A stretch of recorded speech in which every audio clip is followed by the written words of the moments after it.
A man was hit by a car as he got out. After walking a few steps, he felt something was wrong. His neck was warm and wet. By then, the car had already left. With his last strength, he crawled home, wanting to see his daughter one last time. But the girl was sound asleep and didn't hear her father's call. Eventually, the man died at home. The next day, when his colleague came to his house, the scene was shocking. The little girl didn't know what death was. She just thought her father was too tired and fell asleep. Faced with such a scene, the colleague was at a loss for what to do. Two childhood friends grew up together. They shared the same hobby, playing with stray animals when they were young, and killing people when they grew up. Ironically, they were indeed close friends. But good times didn't last. Some problems arose between them. One of them, upon learning this, got furious and took the other to court, blaming all their past murders on him. Since only the last victim had evidence, the other victims couldn't be confirmed as killed by him. So he was only sentenced to 15 years. The victims' families found this sentence unacceptable. The court turned into chaos as they rushed up, trying to beat the murderer to death. Only the little girl stood still, quietly watching all this. She stared at the face of her father's killer,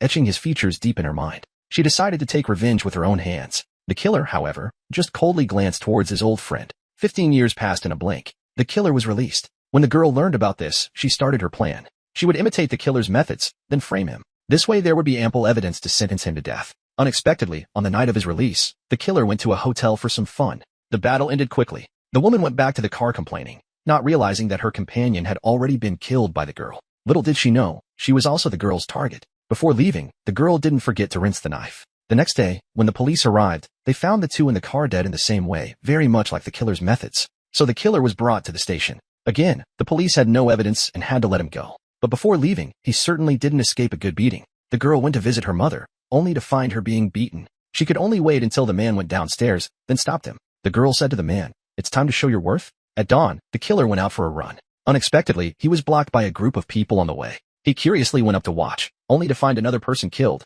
in exactly his style. Puzzled, he saw a figure in the distance. He quietly approached, but the other person had already sensed it. Agile, the person disrupted his chase with a downhill. He stumbled to the park, but ultimately lost track of the person. On the other hand, the murderer's childhood friend knew that his good brother was out. He could only visit himself. Can only visit by myself. He came to the killer's house. Silently opening the door, he walked to the bed. Just as he was about to strike, he flipped the blanket. No one was there. So he turned his attention to the bathroom. Using a dagger, he turned on the light. The killer was ready. This thrilling movie is called Missing You. The story above is adapted from it.